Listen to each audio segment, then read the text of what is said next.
ada teman-teman dari ARC, Agraria Research Center, ada teman-teman dari Walhi Jabar, ada Bung Meki, ada Pak Ahmad dan Pak Budi dari warga Tipar Padalarang. Nah, juga sudah tergabung juga di dalam Zoom warga Tipar yang ada di lokasi Padalarang. Hari ini tuh perkenalkan sebelumnya, selamat pagi. Saya perkenalkan, nama saya Wisnu Prima dari LBH Bandung. Kita hari ini ada agenda untuk melakukan konferensi pers terkait soal dampak pembangunan infrastruktur. Nah, tadi sudah bergabung kawan-kawan kita semua. Nanti kita bisa mendengarkan langsung dari warga dan juga beberapa kawan soal pembangunan infrastruktur. Nah, sebenarnya idenya sendiri adalah untuk merespon G20 dan juga rencana showcase dari kereta cepat Jakarta-Bandung yang akan mulai beroperasi di tahun depan dan juga di tanggal yang bersamaan. Hari ini juga akan sedang berlangsung showcase uji coba kereta cepat yang dilakukan di Tegaluar sepanjang 15 km. Nah, showcase-nya itu tersendiri juga ditonton secara langsung oleh Presiden Joko Widodo dan Presiden Cina di Bali secara online. Nah, kereta cepat ini sendiri juga kita akan berbicara banyak soal kereta cepat dan juga pembangunan ya, gitu. Soal apa aja itu sebenarnya dampak-dampak dari pembangunan KCIC tadi, kayak gitu. Di sini kita udah ada Pak Ahmad dan Pak Budi dari warga Tipar yang mungkin nanti bisa ngasih beberapa pandangan ya dan melihat dampak apa saja yang terjadi dalam pembangunan tersebut. Sebelumnya, sebagai pengantar saja, kereta cepat ini merupakan sebuah proyek strategi nasional yang didanai oleh dua konsorsium negara. Pertama, konsorsium BUMN Indonesia. Salah satunya adalah perusahaan di BUMN yang ada di belakang kita, PT KAI. Dan ada juga BUMN Kereta Api Nasional dari Cina. Nah, pembangunan itu sendiri sudah didanai dengan skema dibagi dua gitu ya, 50% dari BUMN Indonesia, 50%-nya lagi dari BUMN Cina. Nah, uang yang sudah masuk sendiri baru dari BUMN Cina kayak gitu, dan proyek ini masih belum berjalan langsung ya, selesai secara langsung. Nah, tapi dalam pembangunannya sendiri juga ternyata menimbulkan banyak masalah kayak gitu. Nah, mungkin nanti saya akan ke Pak Ahmad ya. Pak Ahmad, untuk ngomongin soal apa sih yang terjadi di tempatnya Bapak. Kebetulan juga Pak Ahmad ini dari Tipar, Padalarang, di bawah perumahan Bapak Ahmad ini adalah sebuah tunnel gitu ya, tunnel 11 kayak gitu, dan ada dilakukan ketika melakukan pemboran terowongan gitu ya, digunakan sebuah bahan peledak kayak gitu ya. Bahan peledak udah 8 kali dan banyak berdampak. Nah, untuk lihat dampaknya secara langsung mungkin kita bisa dengerin dulu apa yang terjadi di sana lewat Pak Ahmad. Nanti setelah itu mungkin kita ngasih kesempatan Pak Budi dan juga kita ngasih kesempatan teman-teman tipar yang ada di Zoom sana yang sedang nobar. Nanti kita dengarkan mereka bagaimana pendapatnya kayak gitu. Dan kita juga setelah itu baru kita akan mendengarkan, rencananya adalah mendengarkan testimoni dari warga di Soreang kayak gitu. Mungkin dia akan bergabung di sini, masih di dalam perjalanan. Nah, setelah itu baru kita masuk ke Bung Meki. Bung Meki akan menceritakan soal dampak ekologisnya ya Bung ya, dari program KTIT sendiri. Kemudian juga setelah itu baru kita sambut ke kawan-kawan ARC untuk melihat gambaran lebih besar dari proyek ini sendiri. Begitu barangkali untuk siaran pers hari ini. Kita mulai dulu dari Pak Ahmad ya. Silakan Pak Ahmad. Saya bantu dulu. Tes. Oke, silakan Pak. Bismillahirrahmanirrahim. Assalamualaikum warahmatullahi wabarakatuh. Salam. Bismillah walhamdulillah wassalatu wassalamu ala rasulillah wa ala alihi wa sahbihi wa mawala wa la hawla wa la quwata illa billah. Allah Ta'ala fil Qur'anil Karim, a'udzubillahi minasyaitonir rajim. Wa idza qila lahum la tufsidu fil ardi qalu inna ma nahnu muslihun. Ala innahum mufsiduna walakin la yashurun. Sadaqallahu alazim. Baik, terima kasih kepada Bung yang telah memberikan waktunya berbicara mengenai KTIT, bahwasanya ketika kami tahun 2016, sebelumnya saya perkenalkan, nama saya Ahmad Muhammad Subisnya dari Kompleks Tipar Silih Acih, mewakili warga Kompleks Tipar 1 RW 13 Desa Laksana Mekar. Bahwasanya mengenai cerita KTIT, kami dikenalkan ketika tahun 2016. 2016 itu kami kedatangan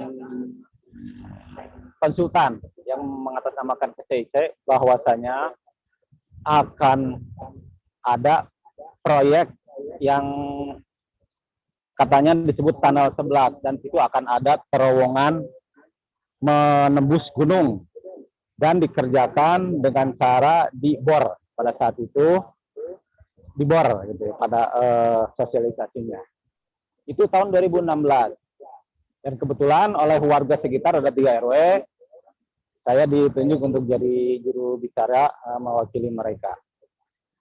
Ketika tahun 2019, tanpa ada bak bibu, tanpa ada pemberitahuan, tahu-tahu di bulan September terjadilah ledakan sehari 2 kali selama 4 hari, tanggal 24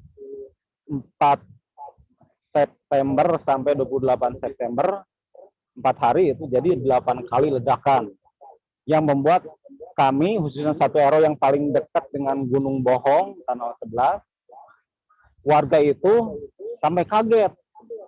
Rumah bergetar, kalau istilahnya ada botol-botol yang di jendela pada berjatuhan. Lalu kami protes. Ada apa ini? Kita sesuai prosedur tanyakan ke desa lewat BPD. Dan ternyata ada pengerjaan proyek yang PT Krek sebagai anak cabang dari PT KTIT. Nah, beberapa rumah pada saat itu, pada saat 4 hari ledakan yang 8 itu, terjadi retak-retak di dindingnya, terjadi retak-retak. Lalu ternyata secara tidak sadar rumah saya sendiri yang paling ujung juga ternyata retak gitu ya. Nah, kami protes, tapi sesuai prosedur, alhamdulillah warga, kebetulan pada saat itu saya sendiri sebagai RW-nya, ke warga, tolong tenang, jangan frontal, jangan sampai ada anarki. Kita terus tanyakan. Nah, yang kami tanyakan, gitu ya, kepada pihak KCIT, kok kenapa sosialisasinya dengan pengeboran, tapi pada saat pelaksanaan dengan blasting, dengan bom, yang akhirnya merusak tatanan rumah kami dan juga struktur tanah. Kenapa saya bisa katakan merusak struktur tanah? Itu sudah diteliti oleh dua badan yang bernama LAPI ITB dan juga Geologi Provinsi yang di bawah Kementerian PUPR, bahwa telah dinyatakan peta sebelum 2019 September dengan peta setelah ada ledakan itu sudah beda di Tipar itu. Ternyata menurut penelitian sudah ada retakan memanjang ke arah selatan di Tipar itu, bukan disebabkan oleh peristiwa alam. Yang itu dinyatakan di depan Kapolres dan juga di depan Dandim ketika di jalan Perlek Cibabat Cimahi. Dan itu yang berkata para ahli. Lalu ketika LAPI ITB juga yang kebetulan itu yang mengajukan kami gitu ya, warga. Bahkan sampai dosen ITB senior pada saat itu mengatakan, kok kenapa ya ada proyek sebesar ini, penelitiannya itu setelah pelaksanaan, bukan sebelumnya.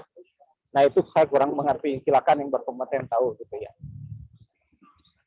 Nah sampai saat sekarang, udah sampai 3 tahun, intinya gitu ya, kami warga yang terdampak oleh proyek tersebut, saya nggak tahu lah apakah dari pengeboran lalu dengan peledakan itu apakah ilegal atau ilegal, itu terserah yang di atas. Yang intinya kami warga ada 100 rumah di sana, retak-retak bukan saja dindingnya tetapi lantai. Dan para ahli sudah menyatakan bahwa ini kerusakan bukan disebabkan oleh alam, artinya oleh proyek tersebut. Lalu bahaya itu bukan pertama dari ledakan, mungkin ledakan sekarang sudah berhenti, sudah bolong. Terowongan yang 1,1 km itu sudah bolong. Tetapi kata ahli geologi, yang bahaya itu karena sudah ada banyak retakan struktur batuan dan tanah Tipar adalah curah hujan. Kalau curah hujan, kapan berhentinya? Mungkin sampai hari kiamat baru berhenti. Dan penelitian LAPI ITB dan juga Geologi Provinsi di bawah Kementerian PUPR ini diadakan ketika baru 8 ledakan. Nah sekarang konon menurut informasi setelah berhenti 1 tahun lalu diadakan lagi peledakan, jumlah ledakan itu kurang lebih 350 kurang lebih.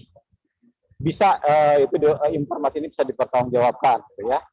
Belum ada penelitian lanjutan seaman apakah atau sebahaya apakah kami penduduk Tipar yang di dalam kemiringan gunung tersebut gitu. Karena rumah kami dan lantai rumah kami itu sudah retak-retak.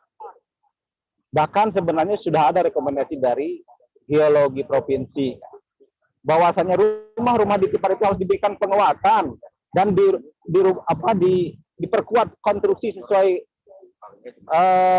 standar PUPR. Kalau memang KCIC mau bertanggung jawab.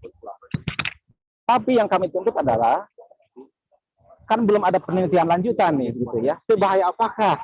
Apakah kami aman tinggal di situ? Kalau aman, siapa yang bertanggung jawab mau menjamin bahwa kami aman? Lalu kalau aman, ya perbaiki rumah-rumah kami. Tetapi kalau ternyata nanti di penelitian ternyata kami itu membahayakan, ya. Kami tolong bagaimana solusinya gitu ya. Karena ini secara hampir tiap hari, kalau apalagi ketika curah hujan tinggi, kami merasa was-was. Gitu. Andai saja para ahli tidak berkata sebelumnya bahwa di Tipar itu bahaya, tentu kami juga akan tenang, tidak akan berbeda seperti ini gitu. Nah mudah-mudahan pesan ini tersampaikan apakah ke Presiden Cina ya, bahwasanya perusahaan-perusahaan Anda yang bekerja di sini, investasi di Indonesia, ternyata menyisakan banyak masalah yang belum terselesaikan. Hanya Contohnya kami di Tipar, Kompleks Tipar Sidiasi RW 13 Desa Laksana Mekar. Gitu. Bukti sudah ada, penelitian sudah ada, tinggal eksekusi. Jadi kami mohon yang berwenang, berkompeten untuk menyelesaikan kasus ini, silakan kami tunggu di Tipar. Bukti-bukti rumah kami yang ini masih ada, tapi kami tunggu eksekusinya. 8 ledakan saja yang konon ternyata getarannya itu 22 mm per second, sedangkan ambang batas aman itu hanya 2 mm per second, berarti 10 kali lipat di atas ambang batas. Itu sudah menyebabkan kerusakan sebagian besar dari rumah-rumah kami. Sekarang sudah 300 sekian ledakan, belum ada penelitian lagi.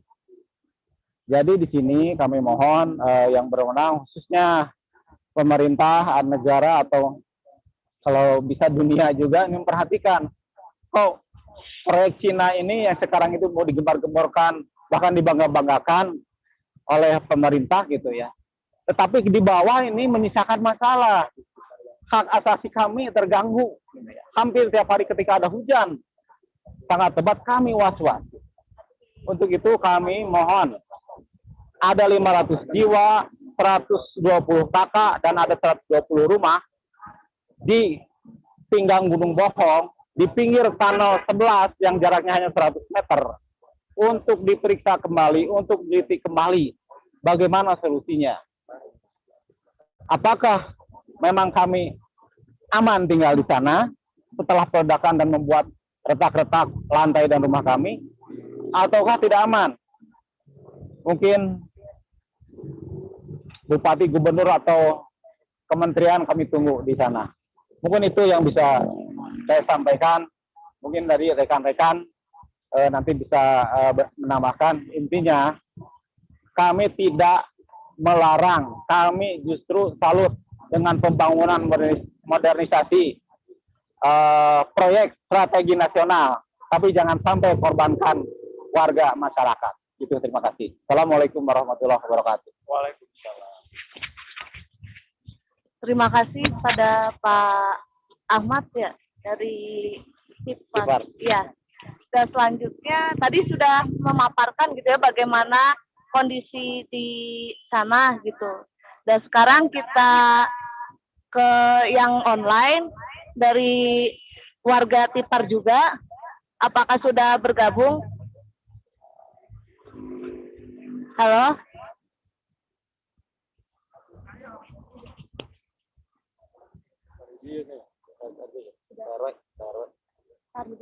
Ya, Pak RW.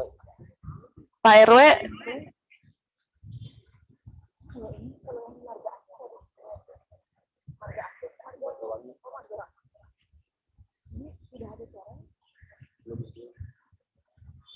Kalau dari Margawangi sudah hadir juga di ruang Zoom. Halo.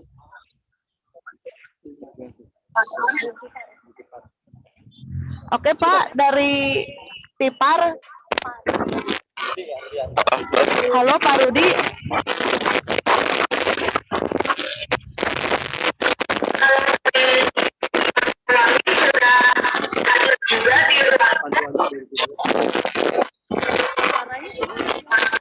Halo.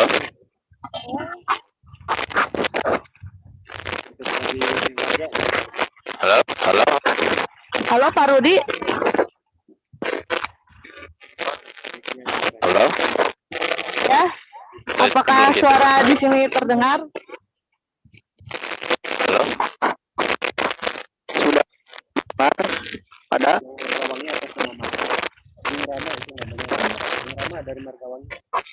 Ada Bung Rama juga ya dari Margawangi.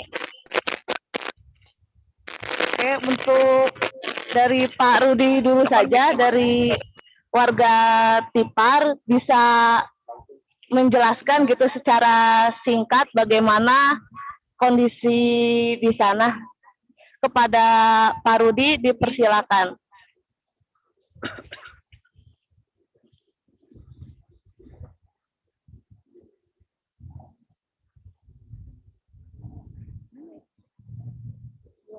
Masih di mute. Masih di mute. Masih Halo? di mute? Udah kedengaran? Sudah. Udah kedengaran belum? Halo? Sudah Pak, sudah ada suaranya. Halo? Ya, Tes. Kedengaran ya? terdengar Pak. Ya? Kedengaran? Iya, terdengar jelas. Terdengar. Bisa dimulai saja Pak dari warga Tipar untuk menjelaskan secara singkat bagaimana kondisi di sana, seperti itu Pak. Ya.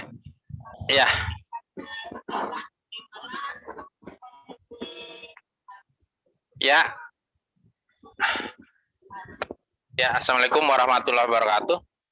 Makasih atas kesempatannya untuk ikut streaming bersama. Mudah-mudahan pertemuan ini bisa membawakan hasil. Halo? Iya Pak, ada Pak. Lanjut saja. Ya, intinya mudah-mudahan pertemuan ini minimal membawakan hasil kepada warga Komplek Tipar Silih Asih RW 13. Seperti halnya tadi yang dikemukakan oleh Pak Ahmad Sutisna, pada dasarnya yaitu warga RW 13 itu mendukung setiap pembangunan apapun yang dilaksanakan oleh pemerintah, asalkan tidak merugikan kepada warga. Tapi pada kenyataannya perjalanan pengeboran atau peledakan yang direncanakan semula itu memberikan bekas yang sangat jelek terhadap perubahan struktur pertanahan di Komplek Tipar Silih Asih RW 13. Makanya dengan itu saya mohon pada pemerintah, tolonglah kepada yang berwenang untuk dapat meneliti kembali seperti apa yang ditegaskan oleh Pak Ahmad tadi, untuk menegaskan kembali bahwa tolonglah diberikan kajian lanjutan, penelitian lanjutan untuk melakukan uji bahwa apakah tanah kita itu layak untuk dihuni atau tidak. Kalau misalkan layak, ya perbaiki rumah-rumah yang rusak itu. Selain daripada itu, mungkin yang lebih jauh dari itu, pada saat sekarang itu kan lagi musim penghujan. Warga kami semua itu merasa was-was, dan semua apa yang telah dilakukan peralatan semacam inkrometer atau karakmeter itu sudah menjadi bukti bahwa di kita itu telah terjadi sesuatu yang merugikan untuk warga. Mudah-mudahan nanti Pak Heru atau teman-teman lain bisa menambahkan. Itu aja mungkin. Mudah-mudahan hasil ini membawa perkembangan yang lebih jauh, lebih diperhatikanlah oleh pemerintah. Pak Heru, ada tambahan? Oke, terima kasih. Selamat pagi menjelang siang buat rekan-rekan semua. Mudah-mudahan dalam pertemuan hari ini kita selalu dalam lindungan Allah Subhanahu wa taala dalam kondisi sehat. Tambahan dari saya, sebelumnya terima kasih buat Pak RW sudah memberikan pembukaan. Yang pasti kami warga RW 13 Tipar Silih Asih, Desa Laksana Mekar, tepatnya ada di lereng Gunung Bohong. Sampai saat ini, bahkan sekarang ini sudah muncul musim penghujan ini, warga kami itu betul-betul sangat was-was dengan kondisi yang menimpa sekarang ini. Karena bukannya mengada-ngada, tetapi memang kondisi sekarang itu sudah sangat, menurut saya sudah sangat bahaya, karena turap-turap yang ada atau benteng-benteng yang ada itu sekarang sudah posisinya sudah tidak seperti dulu lagi. Sekarang sudah mulai melengkung, sudah mulai bergelombang. Kondisi serapan air sudah keluar dari mana-mana, otomatis kandungan air di gunung ini sekarang lagi banyak-banyaknya. Seperti halnya diungkap oleh para ahli dari geologi, tepatnya pada saat itu kami ada pertemuan di Kapolres di Polres Cimahi, bahwa mereka menyatakan bahwa kondisi seperti ini dengan adanya rekahan-rekahan di tanah kami yang adanya di kedalaman 20 meteran itu sudah ada rekahan yang sangat panjang, itu sangat dikhawatirkan kalau adanya timbulnya curah hujan yang sangat tinggi. Nah, sekarang ini sudah yang kesekian kalinya kami mengalami curah hujan yang sangat tinggi dan sudah kondisi tanah yang sudah tidak seperti dulu lagi, sudah ada perubahan, pergeseran, bahkan rumah-rumah sudah mulai ada yang ambles. Jadi kalau kita berbicara masalah retakan itu mungkin efek dari pergeseran tanah. Yang berbahaya itu adalah pergeseran tanah itu yang ada di daerah kami. Dan perlu diberitahukan juga kenapa kami berbicara seperti ini, ada akan timbul bahaya, karena para ahli sudah menyatakan bahwa di kedalaman 20 sampai 30 meter itu ada rekahan tanah dan itu bisa menimbulkan pergeseran-pergeseran. Nah, terbukti dari sumber air tanah kami sekarang sudah mulai berkurang.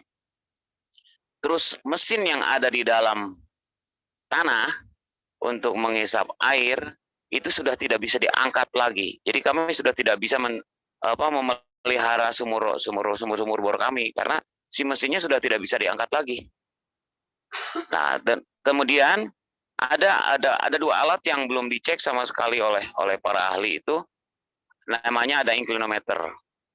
Kami tahu dari teknisi, dari para ahli juga bahwa inclinometer itu adalah untuk melihat adanya pergeseran tanah yang ada di dalam, yaitu inclinometer kedalaman 40 meter itu kita bisa tahu kedalaman berapa yang bergeser.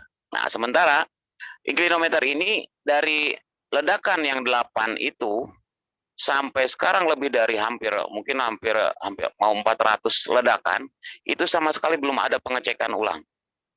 Bahkan bukan pengecekan ulang lagi, tidak ada pengecekan sama sekali.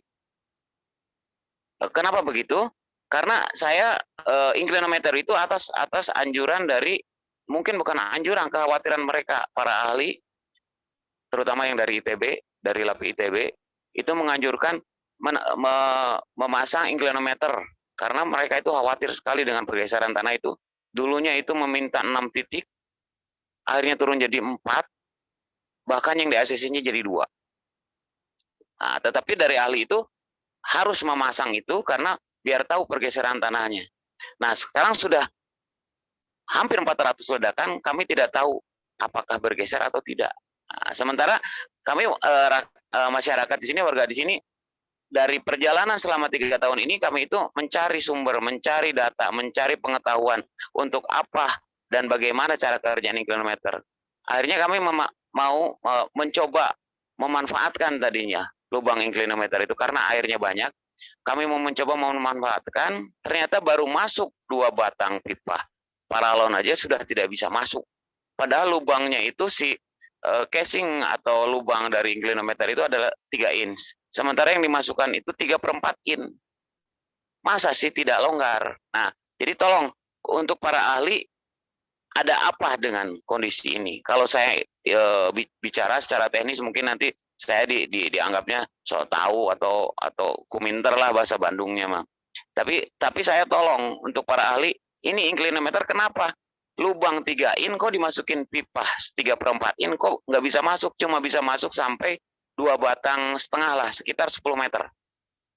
Ada apa dengan inclinometer? Jadi kami atau saya pribadi dengan didukung dengan warga itu meminta penelitian lanjutan.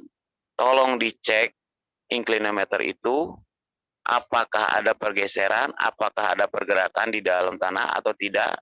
Dan juga warga itu menuntut betul-betul pingin hidup tenang, aman, nyaman.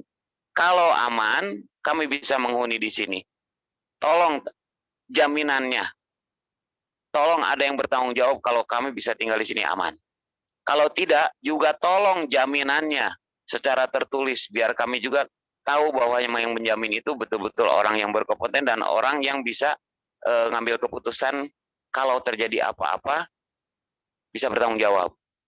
Kenapa seperti itu? Karena kami betul-betul selama hampir 15 sampai 20 tahun warga kami tinggal di sini, kami merasa tenang. Tapi setelah ada proyek ini dan ada keterangan-keterangan dari para ahli, kami merasa jadi tidak nyaman dan tidak tenang. Jadi tolong kembalikan ketenangan dan keamanan kami dengan memberikan jaminan bahwa kami tinggal di sini aman atau tidak aman secara tertulis kepada pemerintah atau kepada proyeknya atau kepada Cina-nya sendiri yang punya proyek besar ini yang bekerja sama dengan kita. Bahkan sekarang saya mengejar ke pemerintah karena apa? Karena BUMN sudah mulai turun. Jadi tolonglah, kami ingin tenang. Jangan sampai tanah kami itu tidak ada harganya sama sekali. Karena sudah beberapa rumah dijadikan jaminan rumah kami itu sertifikatnya sudah tidak ada harganya sama sekali. Beberapa bank, bukan satu bank, udah beberapa bank mau dianggunkan untuk permodalan, mau dianggunkan juga sebagai mau dijual juga sulit. Karena apa? Karena mereka berargumen bahwa ini masih ada permasalahan KCIC. Apakah masalah KCIC? Kenapa kok bisa sedahsyat itu? Nilai rumah kami tidak ada, sama sekali tidak ada harganya gitu. Jadi sekali lagi kepada pemerintah atau bapak-bapak yang terkait yang bisa melihat dan bertanggung jawab dengan proyek ini, tolong lihat ke daerah kami, karena kami sama sekali tidak ada yang menengok sama sekali. Pemerintah daerah silakan. Saya belum pernah ada yang pemerintah daerah ke sini. Baru ada yang dari lingkungan hidup KBB. Alhamdulillah, terima kasih buat Pak Rudi juga udah melihat ke sini. Tetapi untuk kelanjutannya sampai provinsi tidak ada sama sekali. Mungkin seperti itu. Tambahannya mungkin ada yang lain, silakan. Terima kasih. Assalamualaikum.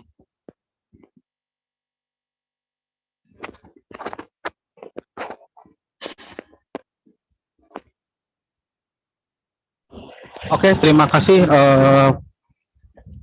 tadi testimoninya. Sekarang mungkin kita bisa bergeser ke warga Mekarwangi ya. Margawangi dan Bung Rama kayaknya udah bergabung ya di sana. Nanti mungkin bisa dibantu sama teman-teman host untuk menyalakan mic-nya. Kalau ada langsung silahkan untuk membuka mikrofonnya dan bicara sekarang. Gitu. Terima kasih. Iya, selamat pagi teman-teman semua.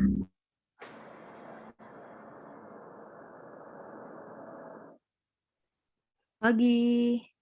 Suaranya sudah masuk. Oh, suaranya sudah masuk. Oke.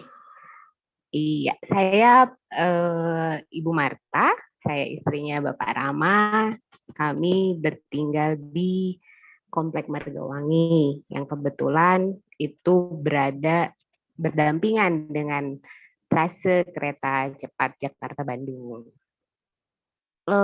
Efek dari pembangunan yang kami rasakan itu adalah retakan-retakan yang terjadi di rumah kami. Juga ada beberapa lantai yang sudah mulai ada rekahan. Ya memang tidak sebesar dengan teman-teman yang ada di Tipar, tetapi kami juga sama merasakan ketakutan dalam artian apakah kami harus hidup selalu berdampingan dengan trase itu, dengan jalur kereta cepat itu selama kereta cepat itu beroperasi, yang kita nggak tahu berapa lama beroperasinya. Dan efek juga untuk kami dan anak-anak itu dari mulai kebisingan, polusi, kemudian rasa was-was karena tidak adanya barrier. Kalau misalnya amit-amit terjadi kecelakaan atau apapun hal buruk, apakah itu bisa menimpa rumah kami atau tidak, itu kan juga menjadi salah satu ketakutan dari kami warga Margawangi. Kemudian kami juga kehilangan benteng atau tembok pemisah komplek kami, yang itu juga tiap hari kan kami juga merasa takut bahwa itu bisa menjadi jalan masuk bagi orang-orang yang berniat jahat ya, yang masuk lewat jalan tol, mereka dengan mudahnya karena sudah tidak ada benteng sama sekali. Kemudian sekarang juga musim hujan, banjir itu di komplek kami sudah mulai terasa. Kalau misalnya curah hujannya cukup tinggi, karena artesis dan kolam retensi penampungan air itu sudah tidak bisa dilewati oleh air karena posisinya adalah tanah yang untuk pilar-pilar trase itu posisinya jadi lebih tinggi dibandingkan dengan komplek perumahan kami. Jadi artinya air yang harusnya mengalir ke arah jalan tol itu kan harusnya menurun ya gitu. Nah ini tidak gitu karena posisinya tanah di bawah pilar itu lebih tinggi. Jadi air itu tidak bisa mengalir dengan baik begitu. Jadi banjir itu sudah mulai dirasakan. Yang biasanya kami aman-aman aja dari banjir gitu, tapi setelah itu proses pembangunan dan selama proses itu sudah mulai ada genangan-genangan di beberapa rumah, beberapa jalan di komplek kami. Itu. Jadi ya kami warga komplek Margawangi sama sudah berjuang ke beberapa instansi, ke beberapa dinas untuk mengadukan apa yang kami rasakan. Untuk sampai saat ini yang kami merasa mendapatkan perhatian, kami sudah memiliki rekomendasi dari Komnas HAM bahwa di dalam rekomendasi itu Komnas HAM menyatakan bahwa memang pihak KCIC tidak melakukan sosialisasi dan lain sebagainya, itu sudah dinyatakan, tetapi rekomendasi itu tidak dilaksanakan, ada kelanjutannya dari pihak KCIC sampai saat ini. Jadi kami merasa bahwa KCIC dan konsorsium lainnya itu seperti tidak mengindahkan sebuah institusi kenegaraan, Komnas HAM itu seperti tidak diindahkan gitu. Kemudian kami juga merasa bahwa KCIC sudah beberapa kali kami ajak untuk diskusi, untuk menanyakan apakah kami berada dalam zona nyaman, betulkah kami dalam zona nyaman, zona aman, gitu. Tetapi mereka tidak bisa memberikan jawaban dengan pasti. Dan sampai saat ini pun tidak ada statement dari siapapun yang menyatakan bahwa kami berada dalam zona aman. Itu tidak ada. Artinya kami juga masih sama dengan teman-teman di Tipar, penuh dengan tanda tanya. Bagaimanakah posisi kami? Bagaimanakah keamanan kami dijamin? Oleh siapakah keamanan kami dijamin? Itu juga kami juga belum mendapatkan jawaban sama sekali. Perjuangan kami juga sampai hari ini dan insya Allah sampai kami mendapatkan kepastian, itu kami tidak akan lelah berjuang, tidak putus asa. Semoga teman-teman di Tipar juga tetap semangat, tetap sehat untuk bisa memperjuangkan apa yang menjadi hak kita.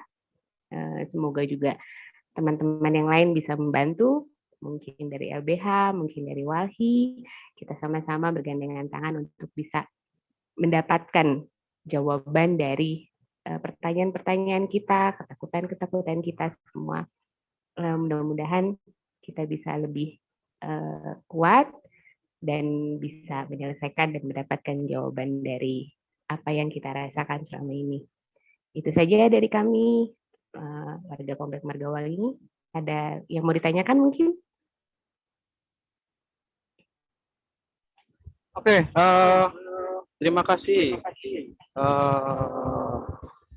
kawan-kawan dari Mekarwangi. Oke, tadi soal testimoni. Kita mungkin akan mendengarkan dari Bung Megi untuk memaparkan kondisi ekologis yang terjadi dari KCIC. Oke, mungkin silakan. Bung Meki untuk memaparkan. Bung Meki perlu dibantu dengan sebuah toa kah? Nggak usah lah. Nggak usah. Kita lagi. Kalau begitu silakan. Ya, terima kasih Bung Wisnu. Tadi kawan-kawan, kami hadir semua di sini dalam rangka memang penyikapan terkait salah satunya event G20 di Bali, ya, yang salah satunya juga agenda yang dibahas itu terkait infrastruktur. Kami bersama kawan-kawan juga dari LBH Bandung dan terutama warga terkena dampak hadir di sini untuk menyampaikan, mengekspresikan apa yang dialami oleh warga terkena dampak khususnya akibat dari proyek pembangunan kereta cepat Indonesia-Cina yang tadi seperti sudah dijelaskan itu sudah masuk ke dalam skema bagian dari proyek strategis nasional. Saya tidak akan banyak berbicara terkait dampak-dampak, biar warga sendiri nanti yang akan lebih menyampaikan, walaupun tadi sudah banyak dijelaskan. Tapi paling tidak di momentum G20 ini kami menyuruhkan kepada pemerintah dan negara-negara maju pada khususnya, karena kemarin juga ada agenda aspek infrastruktur yang dibahas di event G20, di mana kita bisa saksikan agenda G20 ini untuk isu pembangunan infrastruktur itu dimoderasi oleh Presiden Amerika Serikat Joe Biden. Disampaikan juga pada saat itu Presiden Joko Widodo menyampaikan bahwasanya pembangunan itu harus berdasarkan kebutuhan rakyat. Nah, ini menurut kami kontradiktif dengan apa yang dialami tadi, apa yang sudah disampaikan oleh warga yang terkena dampak akibat pembangunan atau proyek kereta cepat Indonesia-Cina. Tadi sudah banyak disampaikan. Nah, ini yang menurut kami sangat kontradiktif dan bertolak belakang. Presiden menyatakan pembangunan infrastruktur harus berdasarkan kebutuhan rakyat, tapi kita harus melihat di sini, apakah memang benar-benar kita sudah membutuhkan kereta cepat? Di satu sisi, pembangunan yang dilakukan juga memberikan dampak dan tidak ada tanggung jawab sampai sekarang. Tadi kawan-kawan sudah mendengar bersama bagaimana jeripayah yang sudah dilakukan warga di Tipar. Bagaimana jeripayah yang sudah dilakukan warga di Komplek Margawangi. Nah, tapi sampai sekarang tidak ada tanggung jawab dalam bentuk apapun yang diberikan oleh institusi KCIC sendiri, PT KCIC sebagai operator dan pelaksana proyek, karena ini penting kaitannya sebagai bentuk dari tanggung jawab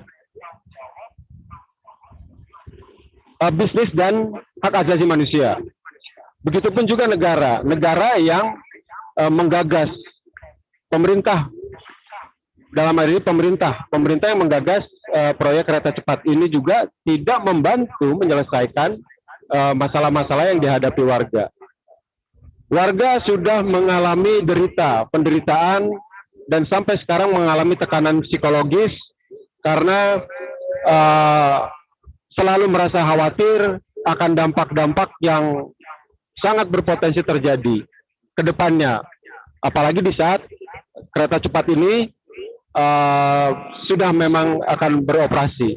Jadi dalam kesempatan ini kami tentunya sangat mendesak kepada pemerintah Indonesia dan juga entitas PT KCIC untuk bertanggung jawab menyelesaikan masalah-masalah lingkungan dan sosial, terkhusus menyelesaikan tuntutan-tuntutan apa yang diinginkan warga di Komplek Tipar dan warga di Komplek Margawangi, dan juga tidak menutup kemungkinan semua warga, semua komunitas yang terkena dampak tapi mereka tidak bisa menyuarakan. Salah satu contoh ada juga di Desa Tegal Nangklak.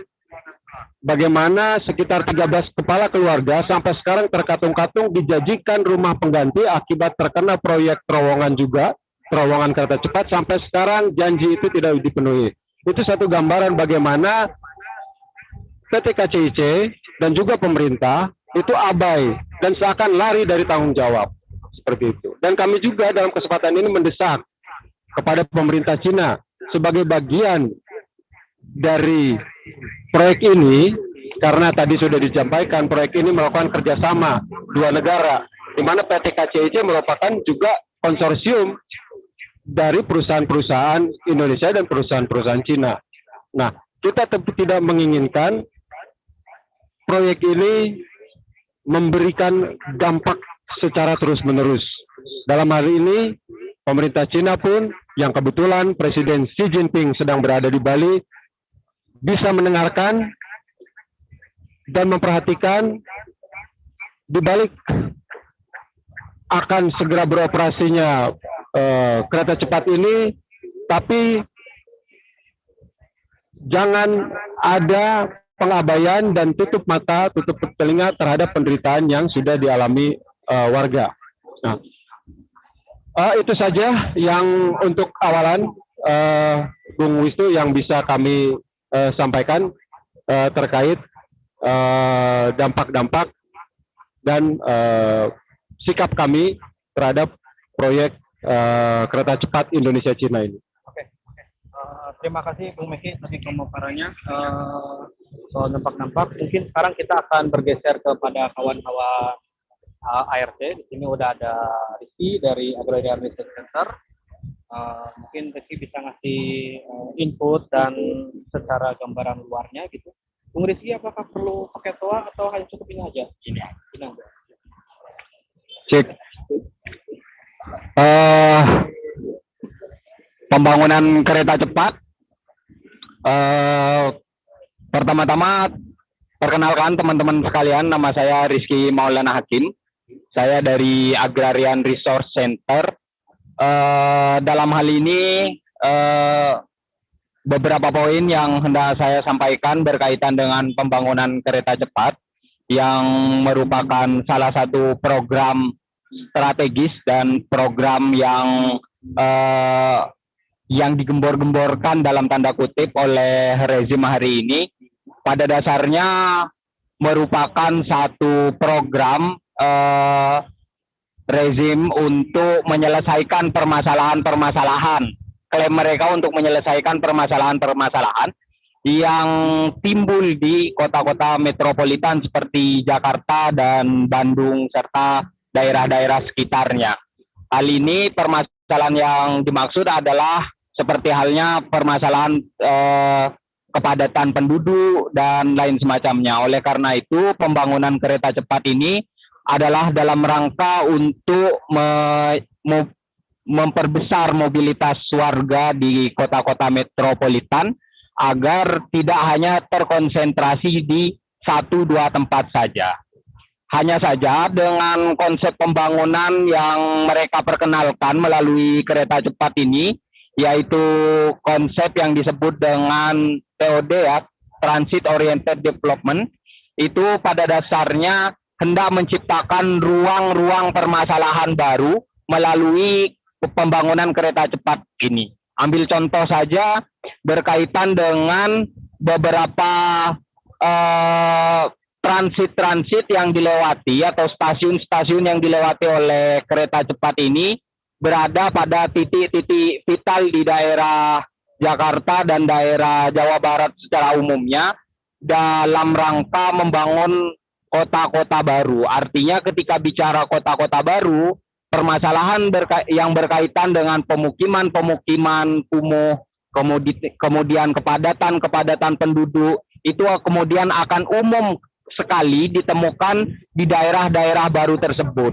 Jadi secara umum kereta cepat ini bisa dikatakan sebagai satu proses di mana kapital-kapital atau investor-investor bisa masuk ke daerah-daerah yang sebelumnya belum terjamah kemudian oleh para investor.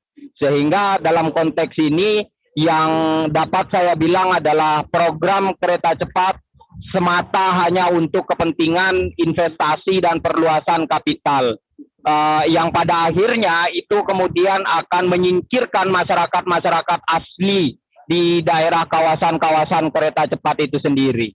Itu poin pertama saya.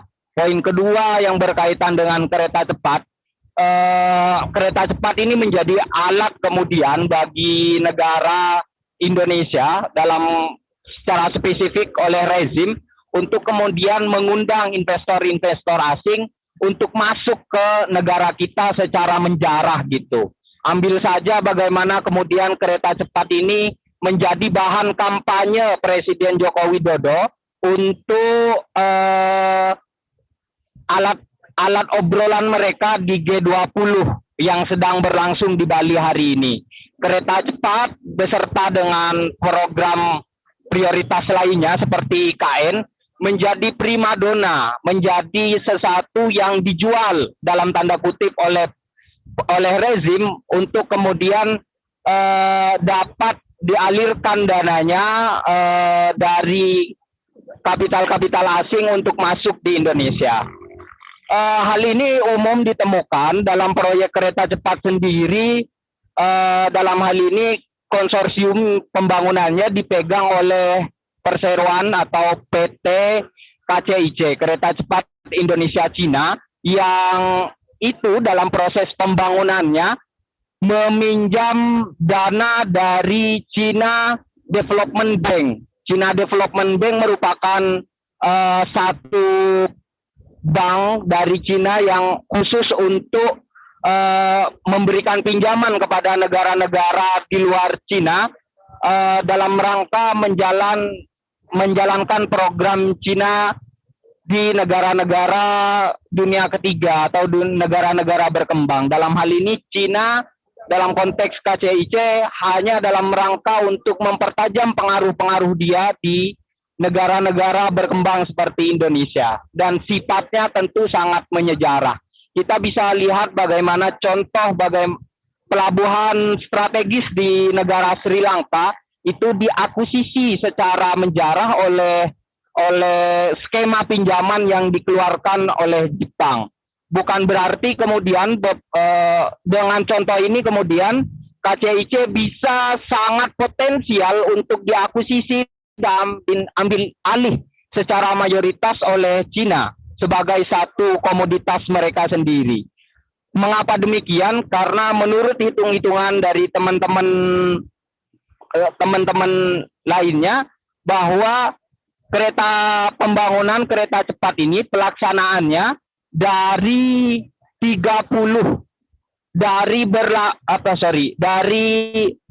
beroperasinya kereta cepat ini pada tahun depan akan mengalami kerugian sepanjang 30 sampai 40 tahun mendatang. Jadi bisa dibayangkan bahwa kereta cepat belum beroperasi pun itu sudah menelan kerugian yang sungguh sangat luar biasa gitu.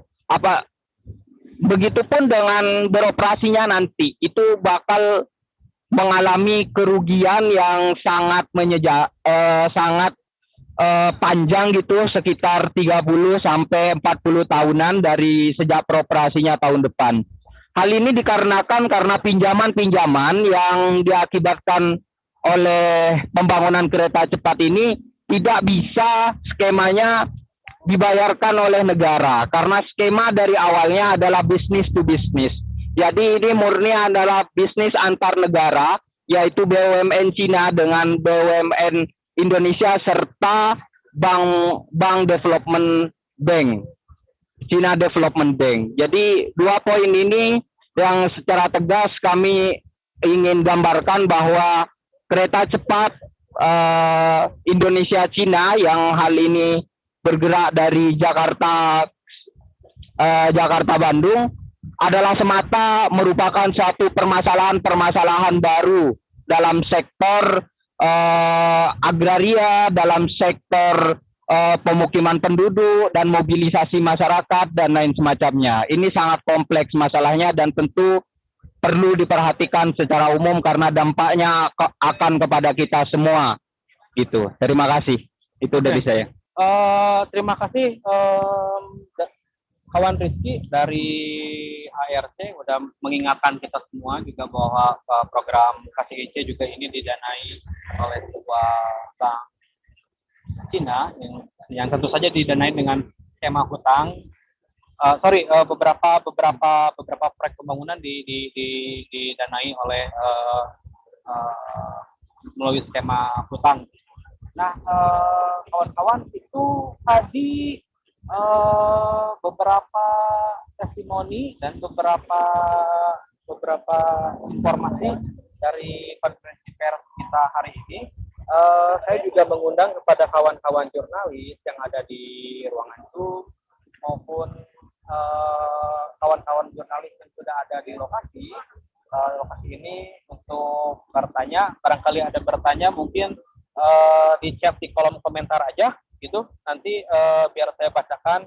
Nanti siapa tahu bisa menjawab gitu ya. Maksudnya bisa dijawab di kesempatan hari ini. Silakan kawan-kawan, jika ada pertanyaan silakan langsung chat aja dulu lewat kolom chat gitu. Terima kasih.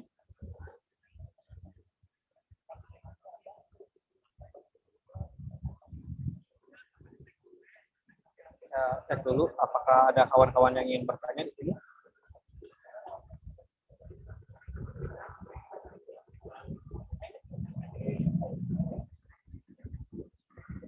Oke, sekali lagi saya mengundang kawan-kawan ini jika ada pertanyaan maupun ingin merespon silakan disampaikan di kolom chat gitu.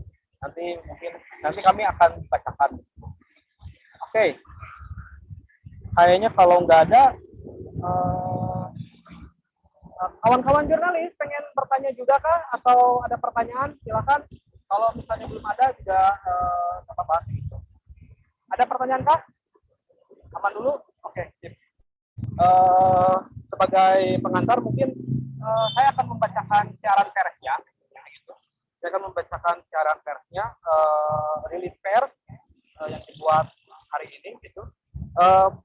Oke, rilis pers Forum Warga Terdampak Pembangunan Infrastruktur. G20 ajang pemerintah mengobrol lahan warga, badai penggusuran akan segera datang. Oke. Hembusan kabar simpang siur terkait uji coba atau showcase kereta cepat Jakarta-Bandung KCJB mulai terdengar. Kabar uji coba KCJB ini bertepatan pula dengan acara puncak KTT G20 di Bali dan pertemuan COP27 di Mesir. Dari kabar yang tersebar, rencana uji coba kereta cepat ini akan dihadiri langsung oleh Presiden Cina Jinping. Namun jika melihat kembali kondisinya, perlintasan kereta cepat yang mungkin sudah bisa digunakan yaitu melewati daerah Walini, Padalarang, dan Tegaluar. Dari informasi lainnya yang kami himpun di tanggal 16 November 2022, uji coba KCJB ini akan dilaksanakan sepanjang 15 km dari stasiun Tegaluar menuju Casting Yard nomor 4 di daerah Kopo, Kota Bandung. Dan disaksikan secara virtual dari Bali oleh Presiden Jokowi dan Presiden Xi Jinping. Di tengah kabar yang simpang siur ini, perwakilan warga yang terdampak dari proyek KCJB, perwakilan masyarakat yang terdampak proyek pembangunan lainnya di wilayah Bandung Raya, dan perwakilan organisasi masyarakat sipil berkumpul di kantor LBH Bandung dan bersepakat untuk melakukan respon terkait uji coba mega proyek KCJB tersebut. Tidak hanya ruang lingkup kecil urusan kereta cepat saja. Namun, jika melihat bacaan antar jaringan masyarakat sipil, ada sesuatu yang lebih besar akan terjadi daripada momentum showcase ini atau uji coba KCJB yang akan dilakukan hari ini. Pasalnya, mega proyek KCJB ini didanai oleh suatu konsorsium badan usaha milik negara Indonesia, BUMN, melalui PT Pilar Sinergi BUMN Indonesia atau PSBI. Dan konsorsium perusahaan kereta apian Cina melalui Beijing Yawan SR. Dan dengan bisnis utama di sektor transportasi publik dengan skema bisnis to bisnis atau B2B. Maka kedepannya tidak menutup kemungkinan momentum ini dimanfaatkan juga sebagai pintu masuk gelombang investasi besaran dari negara Cina pada multi sektor lainnya, seperti kawasan industri sampai ke isu energi. Hal ini mengingatkan kita pada peristiwa Malari di tahun 1974 di masa Orde Baru, di mana kedatangan PM Jepang pada masa itu menjadi momentum invasi kapital industri besar-besaran Jepang di Indonesia. Pada pertemuan di kantor LBH Bandung ini pun membahas pandangan dari beberapa individu atas bacaan situasi internasional, nasional, hingga ke tingkat lokal terkait showcase mega proyek KCJB ini. Pada konteks internal nasional, adanya pertemuan antar kepala negara G20 di Bali ini tentunya akan berdampak pada meluasnya perampasan ruang hidup ke depannya. Selain kegiatan pertemuan G20 di Bali, di Mesir pun sedang ada pertemuan COP27 yang membahas permasalahan iklim global dan pengurangan emisi karbon global dengan skema energi terbarukan yang kami lihat hanyalah sebuah solusi palsu yang ditawarkan oleh Indonesia. Di konteks nasional pun situasi ekspansi investasi Cina semakin menguat. Prediksi ekspansi investasi Cina ini pun diterjemahkan oleh pengusaha di negeri ini dengan membuat regulasi Omnibus Law, UU Cipta Kerja, yang tidak berpihak pada masyarakat luas dan lingkungan hidup. Jika kita lihat kembali, investasi di sektor energi kotor batubara, Cina masih menjadi sebuah aktor yang cukup penting dalam pendanaan pembangunan PLTU batubara di Indonesia. Pada tingkat situasi nasional, KCJB ini mayoritas berada di wilayah Jawa Barat dan tentunya akan mencapai kawasan perekonomian dan perkotaan baru menyusul segitiga Cirebon, Patimbanan, dan Kertajati segitiga Rebana. Kota Aeropolis Kertajati sebagai pendukung Bandar Udara Internasional Jawa Barat atau BIJB yang ada di Majalengka. Tentunya hal tersebut akan kembali memproduksi kawasan-kawasan baru yang akan mengancam ruang hidup masyarakat di lingkungan hidup. Sementara itu, proyek ambisius dari kereta cepat Jakarta-Bandung yang dibiayai oleh udunan modal BUMN Indonesia dan BUMN Cina telah berdampak secara langsung pada keselamatan masyarakat sekitar. Ambil contoh dengan apa yang terjadi di Gunung Bohong pada Laras. Proyek pembangunan tersebut menggunakan bahan peledak untuk membuat sebuah terowongan bernama Tunnel 11. Efek ledakan tersebut atau blasting itu telah mengubah kontur dari struktur tanah perumahan warga Tipar RW 13 dan alhasilnya puluhan rumah warga mengalami keretakan dan berpotensi menyeret ratusan jiwa yang ada di kompleks Tipar ke dalam potensi bencana alam berupa longsor yang dapat menghilangkan ruang hidup mereka. Dampak ledakan atau blasting yang dibuat untuk melakukan penggalian terowongan sebenarnya telah lama diperingatkan oleh para ahli dari LAPI ITB dan geologi dan Departemen Geologi yang berada di bawah Kementerian PUPR tentang potensi adanya retakan struktur tanah. Sementara itu, ledakan terus-menerus dilakukan sejak Desember 2019. Terhitung ada 8 ledakan di Tunnel 11. Dan hal ini telah mengakibatkan tanah dan rumah warga mengalami pergeseran dan keretakan di lantai dan dinding hunian warga itu sendiri. Dari situasi tersebut, kami melihat bahwa pertemuan G20 ini hanya sebagai ajang pemerintah untuk mengobrol lahan warga, dan kami merasa bahwa badai penggusuran akan segera tiba. Bandung 16 November 2022 tertanda Forum Warga Terdampak Pembangunan Infrastruktur. Kawan-kawan, itu adalah rilis pers yang saya bacakan. Nanti saya minta juga mungkin akan dibantu oleh panitia di sana di ruangan Zoom untuk menyebarkan rilis persnya secara digital melalui PDF, dan sekaligus ini menutup konferensi pers kita hari ini, kayak gitu. Tapi saya ucapkan terima kasih juga kepada kawan-kawan di sini, kawan-kawan Rizky, Pak Ahmad dan Bung Meki, dan juga kawan-kawan yang ada di Zoom sana di Megarwangi. Terima kasih, hormat setinggi-tingginya untuk kawan-kawan. Nah, sebelum untuk konferensi hari ini kita udah selesai, tapi agenda hari ini tidak akan selesai. Agendanya akan dilakukan melalui sebuah mimbar bebas yang akan mengundang kawan-kawan di seluruh kota Bandung, kayak gitu. Oke, saya tutup dulu konferensi persnya.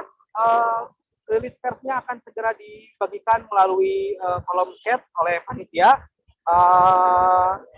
Kawan-kawan di sini boleh bergabung juga di mimbar bebas. Mau bergabung atau tidak juga silahkan, kayak gitu. Kita akan lanjut ke acara berikutnya, yaitu mimbar bebas. Terima kasih. Assalamualaikum warahmatullahi wabarakatuh. Assalamualaikum warahmatullahi wabarakatuh. Terima kasih. Hidup rakyat. Hidup. Nah, oke, kawan-kawan, kita akan lakukan mimbar bebas. Kita rehat dulu sejenak untuk mempersiapkan mimbar bebasnya.